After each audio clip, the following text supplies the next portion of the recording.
ॐ भद्रं कर्णेभिः शृणुयामदेवाः।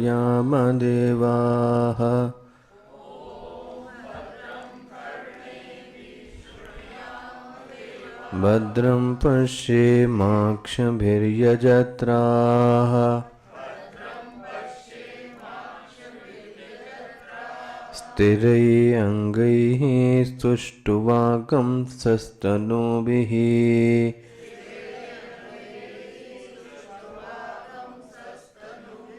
व्यशेम देवहितं यदायुः।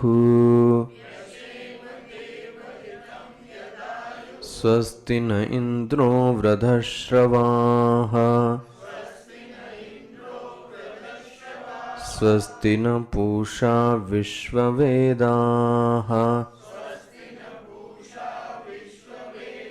स्वस्ति न पूषा विश्ववेदाः। स्वस्ति नस्तार्क्ष्यो वरिष्ठनेमिः। स्वस्ति नो बृहस्पतिर्दधातु। ॐ शान्ति शान्ति शान्तिः।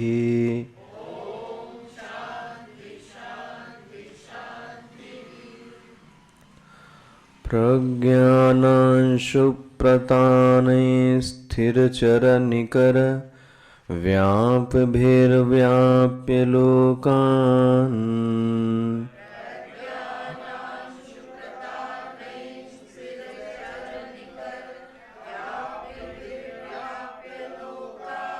भुक्त्वा भोगांस्थविष्टान् पुनरपि धिषणो भासितान् कामजन्यान्।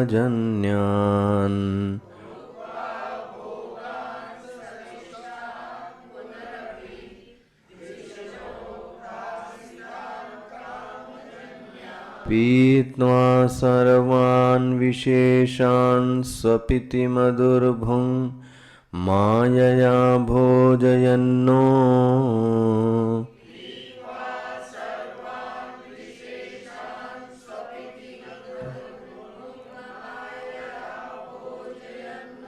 माया संख्यातुरीयं परममृतमजं ब्रह्म यत्तन्नतोऽस्मि।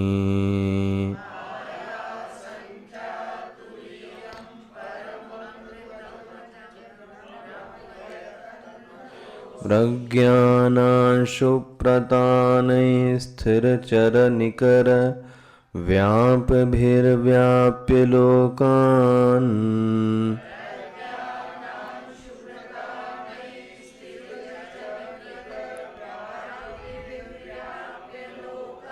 भुक्त्वा भोगांस्थविष्ठान् पुनरपि धिषणो भासितान् कामजन्यान्।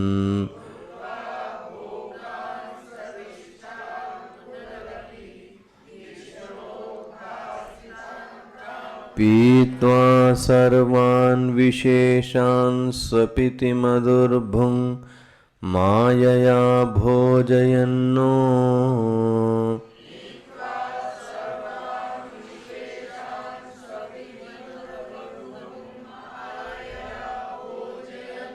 माया संख्यातुरीयं परममृतमजं ब्रह्म यत्तन्नतोऽस्मि।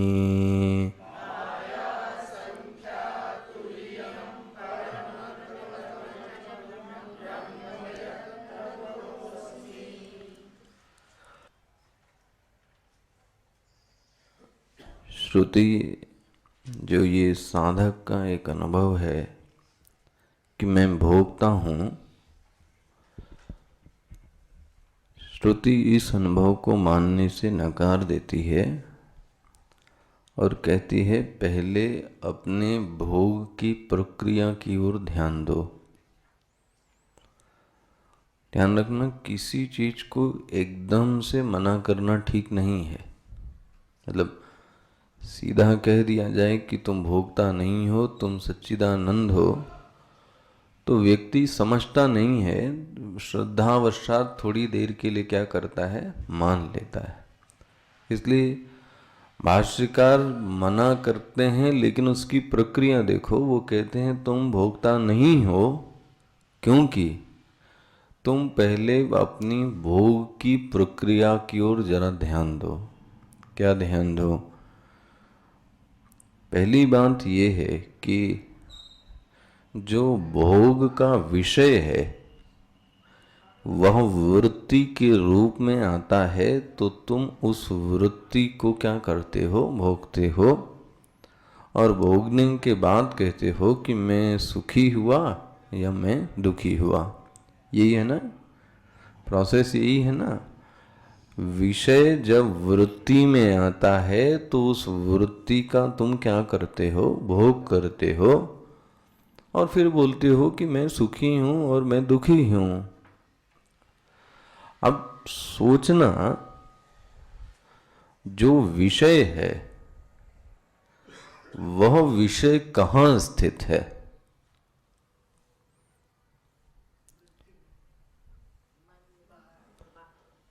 वह विषय कहाँ स्थित है? वह विषय का जो देश है, और हिंदी में बोला जाए जो भोग्य वस्तु है, वह भोग्य वस्तु का देश कहाँ है? देश समझ गए ना? अब इसको समझाने की जरूरत नहीं है। भोग्य वस्तु वृत्ति में ही तो है, नहीं है? सोचो आप, बिना वृत्ति में आए हुए आप उसका भोग नहीं कर सकते। तो जो भोग्य वस्तु है उसकी जो उपलब्धि है वो कहाँ है? बोले वो वृत्ति में है, वृत्तिस्थ है। अच्छा जी, वृत्ति का जो देश है वो कहाँ है? ध्यान रखना, अभी मैंने बोला भोग्य वस्तु का देश, अब मैं पूछ रहा हूं वृत्ति का देश।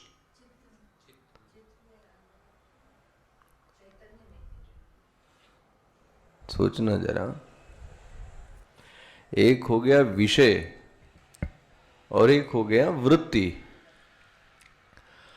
कहा जाए तो विषय और वृत्ति दोनों ही वास्तव में एक जगह है।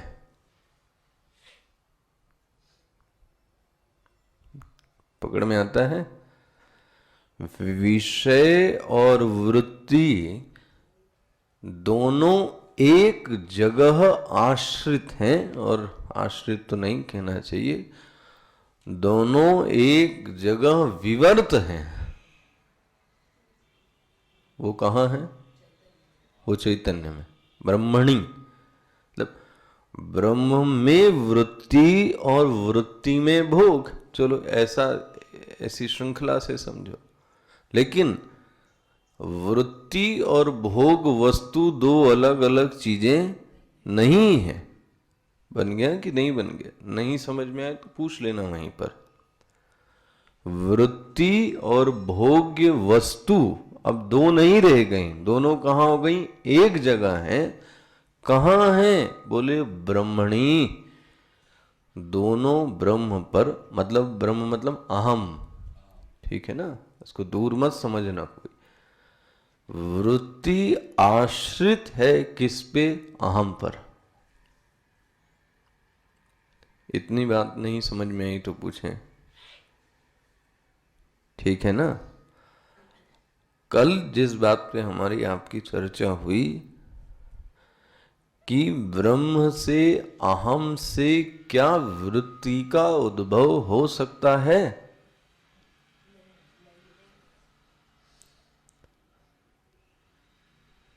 सोच लेना, समझ के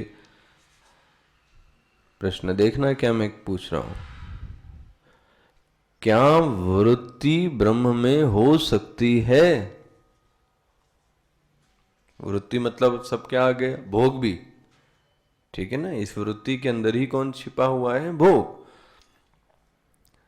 वृत्ति का उदय कभी भी ब्रह्म में नहीं हो सकता। क्यों नहीं हो सकता? वृत्ति तो सदैव परिच्छिन्न होगी, नहीं होगी? सोचो जरा, वृत्ति आज तक जितनी वृत्तियां आपकी बनी सब किसकी बनी? जो चीज परिच्छिन्न है उसी की क्या बनती है? वृत्ति बनी। सोचो, इसलिए ये नहीं कहना चाहिए कि ब्रह्म की वृत्ति बनी। मैंने कभी बोलो ब्रह्माकार वृत्ति एक अलग चीज है, ध्यान रखना, वहां ब्रह्म का दर्शन नहीं है। मतलब वृत्ति का उदय हो ही नहीं सकता।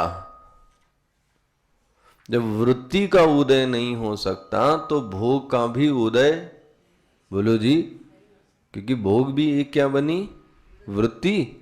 वृत्ति आश्रित किस पे है? अहम पर। अहम पर आश्रित हो ही नहीं सकती। जब वृत्ति नहीं हो सकती तो भोग भी, तो बचा क्या? तो बचा क्या? चैतन्य। यही कह रहा है वेदांत कि तुम अद्वितीय ब्रह्म हो, तुम भोक्ता हो ही नहीं सकते। जहां नहीं समझ में आया हो पूछ लीजिएगा, एकदम इसमें संकोच नहीं रहना चाहिए। मतलब पहला जो सामंजस्य देखना चाहिए वो देखना है, भोग्य वस्तु का देश और वृत्ति का देश एक है। भोग का काल और वृत्ति का काल एक है। भोग की वस्तु और वृत्ति की वस्तु, मतलब वस्तु, वो दोनों हैं कहाँ? एक।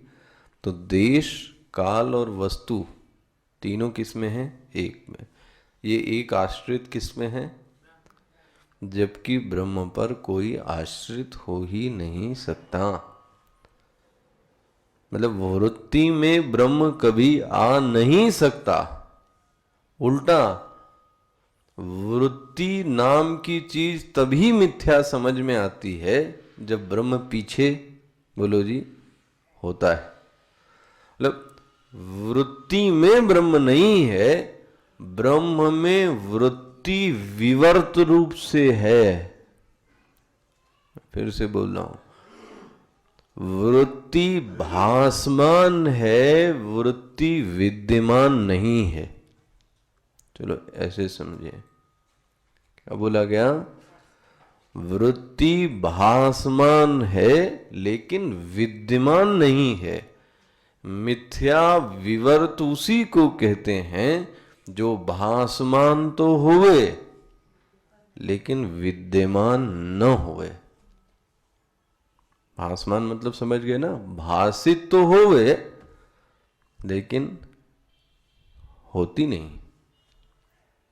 वृत्ति भासमान है लेकिन विद्यमान नहीं है। वृत्ति ही विद्यमान नहीं है तो भोग भी विद्यमान, बोलो जी, नहीं है। इतना हो गया तो मैं आगे बढ़ूं इस चीज को लेके। आप जरा दे। हाँ, तो किसी को होगी तो वो किसी कौन है? नहीं, यहां भी प्रश्न है, भासमान ब्रह्म को होगी? ब्रह्म को ही होगी। जो भी होगा वो चेतन ही होगा। जड़ को तो भासमान कभी हो ही नहीं सकती, क्योंकि जो ये कहने वाला है कि ये भासमान है और विद्यमान नहीं है, वो कौन होगा? वो चेतन ही होगा। ठीक है ना? भासमान है, विद्यमान नहीं है, ये कहने वाला जड़ तो कोई हो नहीं सकता। वृत्ति स्वयं तो ये कह नहीं सकती। कहेगा कौन? जो वृत्ति से अलग हो। वो कौन है? वो चेतन। बन गया? अच्छा जी, जरा देखो क्या कहते हैं। साधक कहता है, महाराज ये कैसे करूं? तीनों अवस्थाओं, ये जागृत में इतना अच्छा भोग करता हूं, आप बोलते हो वृत्ति नहीं है, भोग ही नहीं है। देखो क्या बोलते चलो मान लेता हूं तुम्हारे लिए भोग करते हो। कैसा भोग करते हो जरा देखो। प्रज्ञानांशु प्रतानैः स्थिर चरनिकर व्याप भी व्याप्य लोकान। वृत्ति भोग्य वस्तु को क्या करती है? पहले अपने, क्या बोला जाए, व्याप्त करती। वृत्ति वस्तु को पहले क्या करती है, जैसे किरण क्या करती है, वस्तु को व्याप्त करती है। अच्छा जी, भोक्त्वा, अब अनुभव क्या आता है, भोग करते हैं, भोगान, लेकिन कैसा, ध्यान रखना, स्थविष्ठान,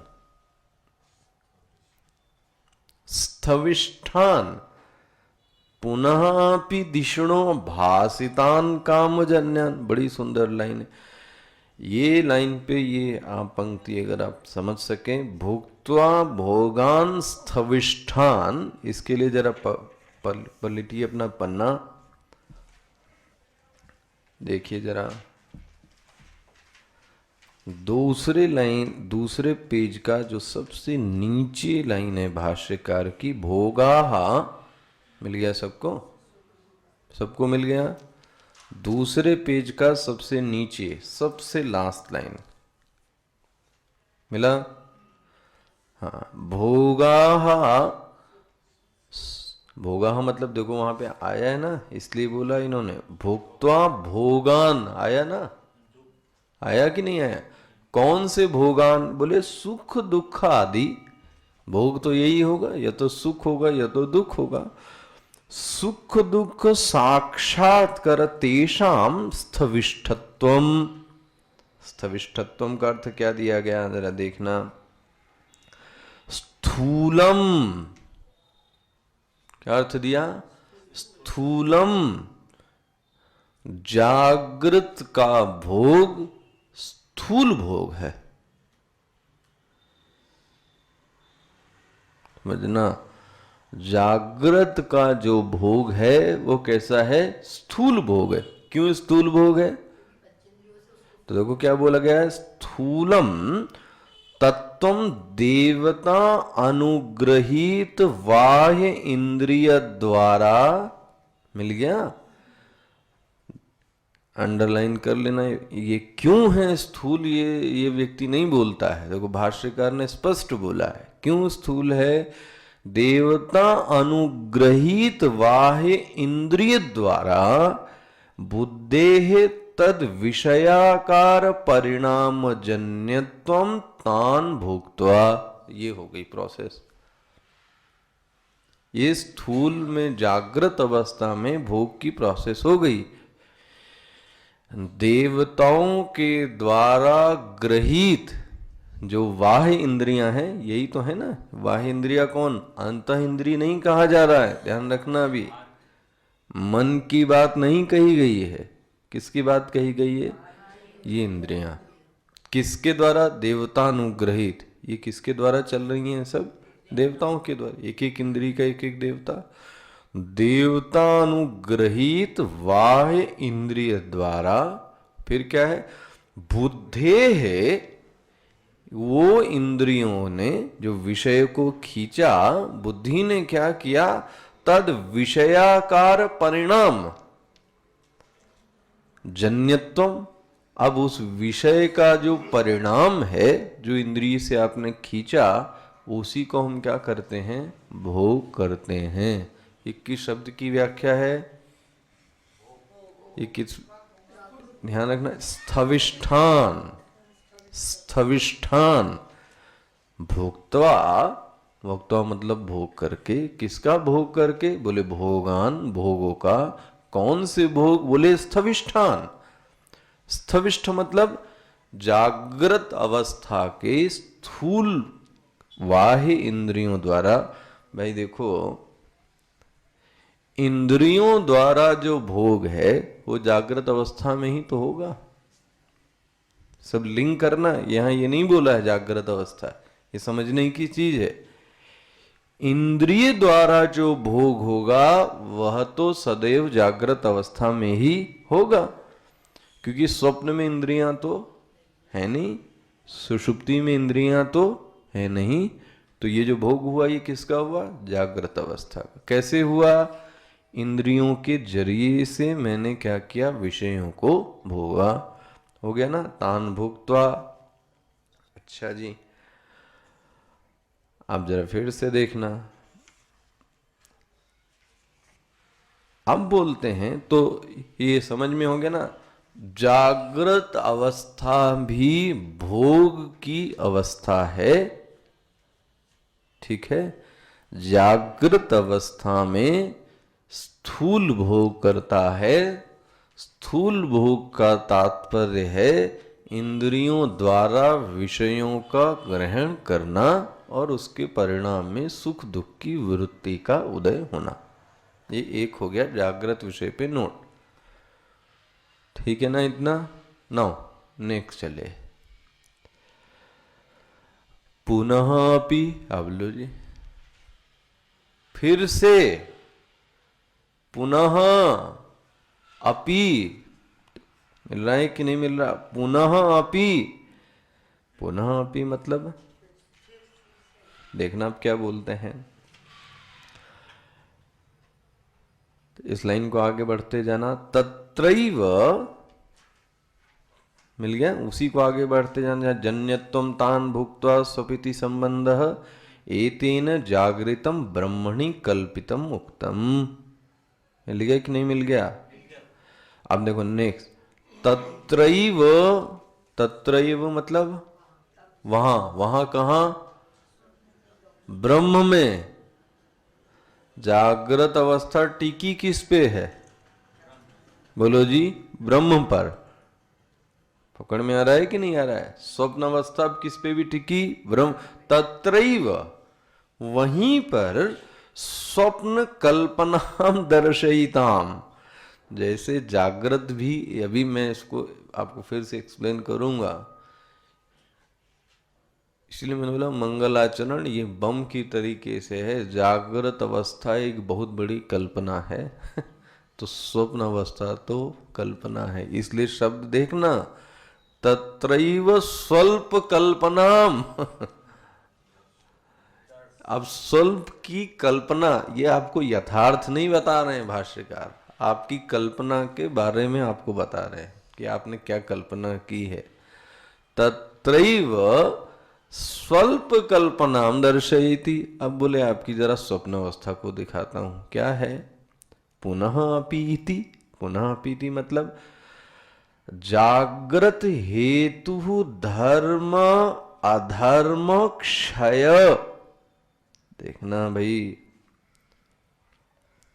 जागृत हेतु, जागृत अवस्था में जो भोग का हेतु है वह धर्म और अधर्म है। यही हुआ। देखो कितने सूक्ष्म हो रहा है भोग पे। जागृत अवस्था में जो व्यक्ति भोग करता है वो किसका करता है? या तो धर्म का या तो दो ही तो कर सकता है, तीसरा थोड़ी न कोई आएगा। जागृत हेतु धर्म अधर्म क्षयानांतम पुनः शब्दार्थः। ये लोग फिर से, एक तो हो गया क्षय और एक फिर क्या हो गया? वापस आ गए। पुनः अपि आ गया। क्या है इसका मतलब? बोले स्वप्न हेतु कर्म उद्भवे। अरे रामा, स्वप्न अवस्था भी कर्म का ही परिणाम है। वेदांत का उद्घोष है। जागृत अवस्था ही नहीं, स्वप्न अवस्था भी उस जीव के कर्म का ही परिणाम है। जैसे जागृत तो समझ में आती है, वैसे ही कौन है आपकी? स्वप्न। देखो इसलिए क्या बोलते हैं? स्वप्न हेतु कर्मोद्भवे। स्वप्न का जो हेतु है वो कौन आ गया?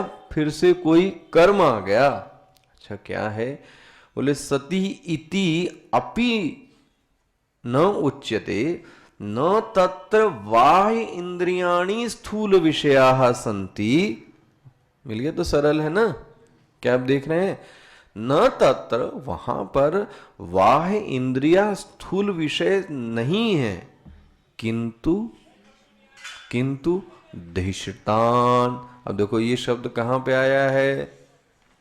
ये शब्द आया कहां पर है? मंत्र में। ध्यान रखना व्याख्या किसकी है?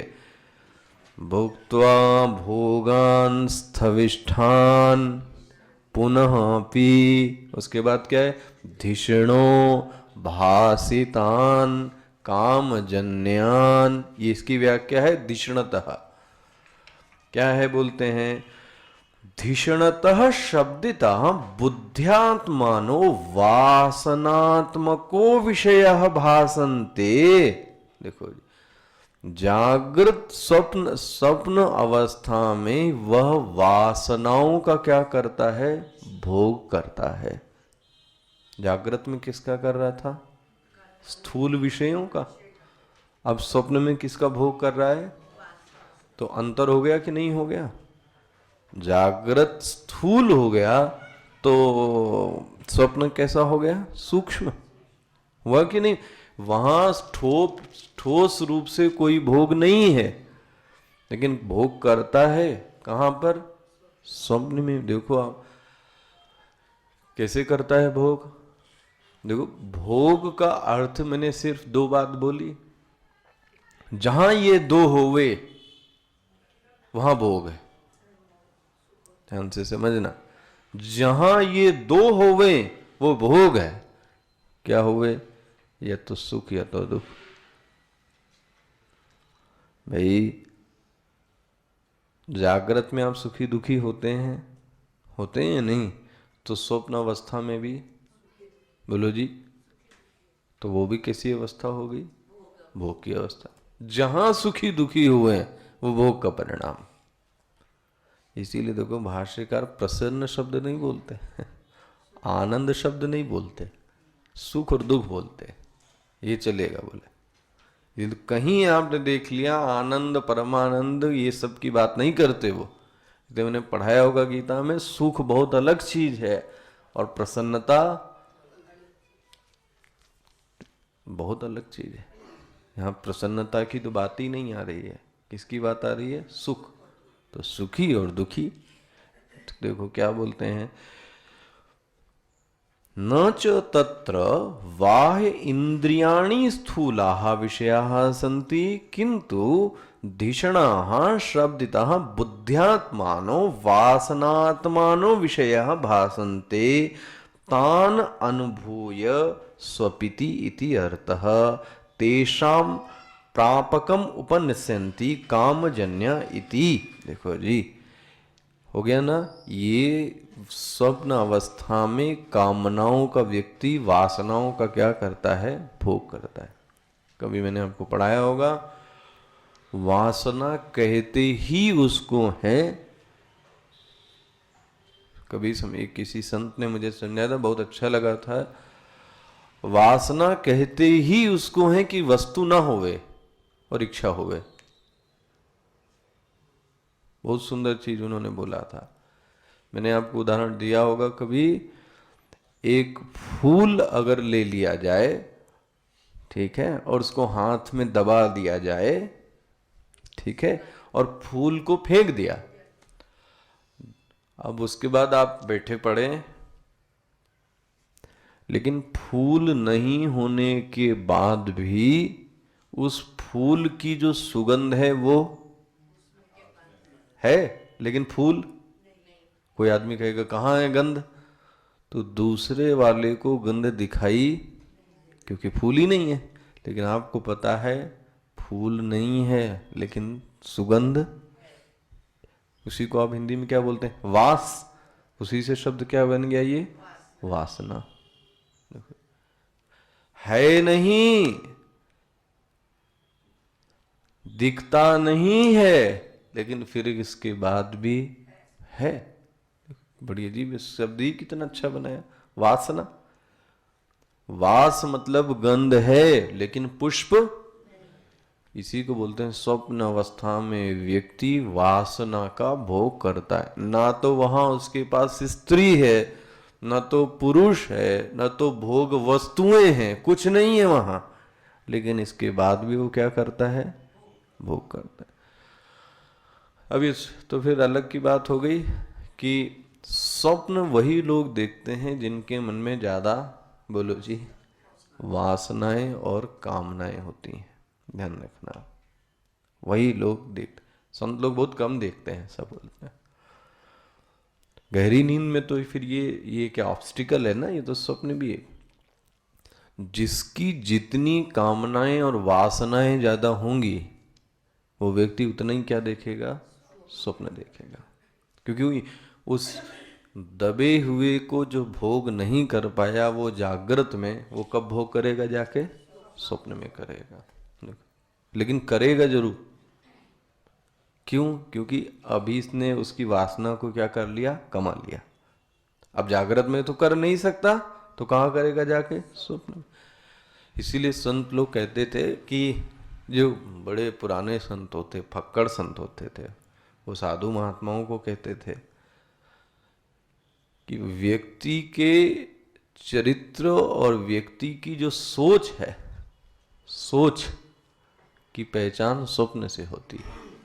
बहुत सुंदर बात बोली थी। व्यक्ति के सोच की पहचान जागृत से नहीं होती।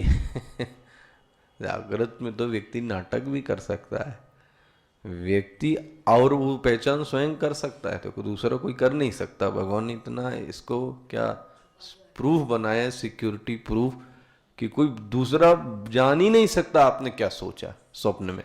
वो आप क्या किसको देख के आए किसी को पता है? और भगवान तो आपको भी क्या करता है, थोड़ी देर बाद आपने कभी कोशिश की है, जब सवेरे सवेरे उठते हैं तो कई बार ऐसा लगता है इस स्वप्न के बारे में थोड़ा सोचूंगा, जरा थोड़ा खाली हो जाऊं तो इसको एंजॉय करूंगा, दिन में सोचूंगा। और आप लाख कोशिश कर लो, थोड़ी देर बाद वो स्वप्न क्या हो गया, तो आप खुद ही नहीं जान पाते अपने भोग को। लेकिन व्यक्ति भोगी है, कामी है, वासना वाला है। स्वामी जी कहते थे, बताओ कितनी बार तुमने अपने को शास्त्र अध्ययन और ईश्वर दर्शन करते हुए स्वप्न में देखा? पहला उनका प्रश्न यही होता है स्वामी जी, कितनी बार तुमने अपने को पढ़ते और पढ़ाते और पूजा पाठ करते हुए अपने को देखा? नहीं देखा ना। तो बोले इसका मतलब इसका संस्कार आपके अंदर पड़ा। जिस चीज को देखा इसका मतलब उसके संस्कार तो आपके अंदर। दुनिया को क्यों झूठ बोलते भाई? अपना अपना देखो, बोले आप देखो किसको क्या क्या समझ में आता है अपना अपना। तो बात तो सही है, कितने लोग सोचो ही करते हैं, लेकिन होता है कभी कभी अगर व्यक्ति के संस्कार पड़ जाए तो होता है, उसको स्वप्न में भी वही चीजें दिखती हैं। हाँ, मुझे ये विनोद एक याद आ गया कि विनोद ये याद आया कि जब, अब सब लोग तो नहीं करते, स्वामी सुबोधानंद जी इस बात के बड़े शौकीन शास्त्रार्थ। तो जब गुरुकुल में जब पढ़ाया जाता है ना, तो वो उनकी एक अलग क्लास लगती है, वो लगती है 10-11 बजे से लेकर 2 बजे रात तक, 3 बजे रात तक। उसमें ये होता है क्लास में कि 2 पार्टी बना दी जाती है, ब्रह्मचारी ब्रह्मचारिणी इधर उधर दोनों लोग बांट दिए जाते हैं। ठीक है, 2-2 3-3 उस्ताद उधर भी दिए जाते हैं, इधर भी दिए जाते हैं। स्वामी जी बीच में होते हैं। प्रश्न ये होता है, ब्रह्म नाम की कोई चीज नहीं है, सिद्ध करो। तो एक को सिद्ध, एक कहेगा है और एक क्या कहेगा। दोनों के लीडर बनाए जाते हैं और दोनों पहले साइन करते हैं उस कॉन्ट्रैक्ट पर, लिखकर दोनों के साइन कराते हैं स्वामी जी। अगर मैं हारा तो मैं स्वीकार करता हूं कि मुझे कुछ आता जाता नहीं है, और लिख के दो सबके सामने। और ब्रह्मचारिणियों से भी साइन कराओ। अब स्त्री के सामने साइन कराने में कितना आदमी को शर्म लगती है कि मुझे कुछ नहीं आता जाता। होता था ये, मैंने भी किया साइन। तो वहां पे ब्रह्म अद्वितीय है कि द्वैत, ब्रह्म साकार है कि निराकार, ब्रह्म एक है कि अनेक, ब्रह्म, ऐसे बहुत सारे विषय देते हैं। सब लोग नहीं, कुछ तो भाग जाते हैं बहाना करके, पेट खराब है, नींद आ रही है, बहुत सारे भाग भी जाते हैं उसमें से। अच्छा खैर, तो मुझे याद है एक बार स्वामी जी से मेरी बहस हो गई। बहस सुषुप्ति को लेकर हुई। वो बोलते थे कि सुषुप्ति में वृत्ति नहीं है, ऐसा कुछ चल रहा था हमारा उनका।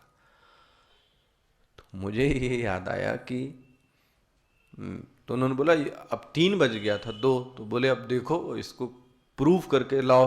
अब सबके सामने हार तो टाल तो दी उन्होंने कि चलो कल प्रूफ करके लाओ। स्थिति ये हो गई कि 4:30 बजे हम चल रहे थे, और चल कहाँ रहे थे पता है आपको? बाथरूम और लेटरिन के दरवाजे में घूम रहे थे अंदर, और वो जो बैचमेट है वो ये देख रहा था कि ये हो क्या रहा है। मैं ये कह रहा था कि ये असंभव है जो आप कहते हैं, आप दबाने की कोशिश कर रहे हैं, शास्त्र में ऐसा नहीं है, आपकी बुद्धि का ये परिणाम है। किसको बोलते चला जा रहा हूँ? स्वामी जी को। देखो जी, कहाँ पर? कहाँ पर? बाथरूम में, कमरे में। क्योंकि चल कहाँ रहा है 2 बजे तक वो बात बुद्धि में आपके होता है ना। जब कोई बात आपकी सास और बहू आपको कोई बोल दे तो अब रात भर आपके कान में क्या चलता है? इसको सवेरे कैसे पछाड़ा जाए, अब बताती हैं। चलता है ना, योजनाएं चलती हैं कि नहीं चलती, स्ट्रेटेजी। क्यों स्ट्रेटेजी चलती वो? क्योंकि वो अंदर तक आपके क्या हो गई? देखो, इसको बोलते हैं वासना। भोग है नहीं,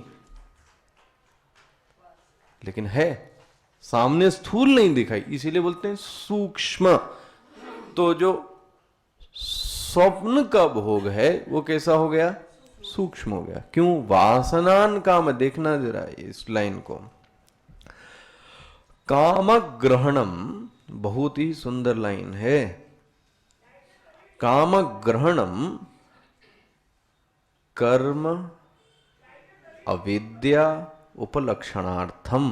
देखो जी, बोलते हैं ये जो ये 3 चीजें हैं, हालांकि इसमें 2 की बात आई है। कर्म और अविद्या, ये 3 की जोड़ी है, ध्यान रखना। अविद्या, काम और कर्म, ये आपने सुना है ना, बार बार आता है 3, और ये तीनों एक ही साथ चलते हैं।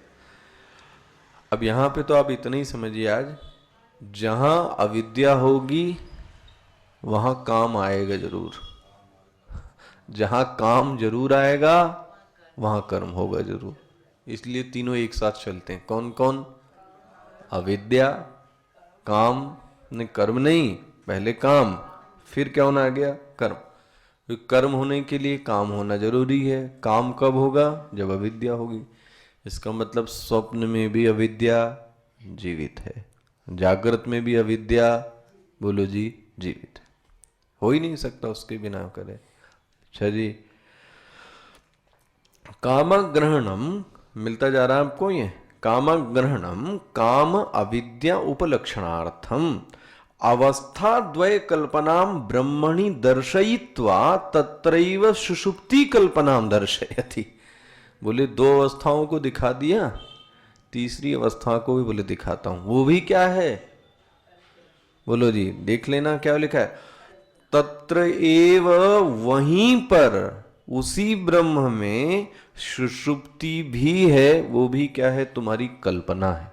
लो जी, सुषुप्ति कल्पनाम दर्शयति। क्या बोलते हैं? अब सुषुप्ति के लिए देखो क्या लाइन बोली वहां पे, देख लेना जरा, लाइन कर ले। मैंने तो पढ़ते समय किया ये हमने आपकी नई वाली किताब नहीं ली, मैंने जिससे पढ़ा था ये वही किताब है। भुक्त्वा भोगान स्थविष्ठान, ये जागृत है, हो गया। भुक्त्वा भोगान स्थविष्ठान, ये कौन सी अवस्था हो गई? जागृत। धिषणो भासितान कामजन्यान, ये कौन सी अवस्था हो गई? स्वप्न। अब देखो सुषुप्ति। पीत्वा सर्वान विशेषान स्वपिति ही, ये कौन सी अवस्था हो गई? सुषुप्ति। आ गई ना तीनों अवस्था। पीत्वा, पी गया, क्या पी गया? सर्वान विशेषान। देखो जी, सुषुप्ति में विशेषता तो होती नहीं है, तभी तो नींद आती है ना। विशेष मतलब भेद, विशेषो नाम भेदः।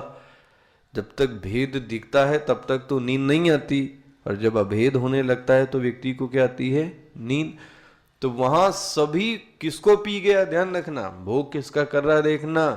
सुषुप्ति भी भोग की अवस्था है। लो जी, जागृत भी भोग की अवस्था, स्वप्न भी भोग की अवस्था, सुषुप्ति भी किसका भोग किया? सर्वान विशेषान, सभी विशेषताओं को क्या हो गया? बोले जी, पी गया। मधुर भुंग, ये भोग कैसा है देखो, तीनों में नहीं बोला मधुर भुंग, किसको बोला? यहां व्यक्ति सूक्ष्म से सूक्ष्म, ध्यान रखना, सूक्ष्म से सूक्ष्म, यहां वासना वाली बात नहीं आई, ध्यान रखना, लेकिन यहां भी भोगता है। क्योंकि व्यक्ति सोने से उठने के बाद क्या बोलता है? बड़े सुख से सोया, सुख से सोया, सुखेन मया निद्रतया। इसका मतलब वहां भी भोग है, क्योंकि सुख और दुख है, हुआ ना। लेकिन यहां इसने किसको पिया? सर्वान। स्वामी जी ने इसको उदाहरण पढ़ते समय दिया, कोई आदमी पानी पी गया है ना, पीतवा, लेकिन वो पानी खत्म नहीं हुआ, वो दिखाई नहीं दे रहा है उसने जो पिया, वो बैठा है, लेकिन वो पानी उसके अंदर क्या कर रहा है? काम। बोलो जी, जो फिल्टर है वो काम अंदर अंदर चल रहा है, आपको दिखाई।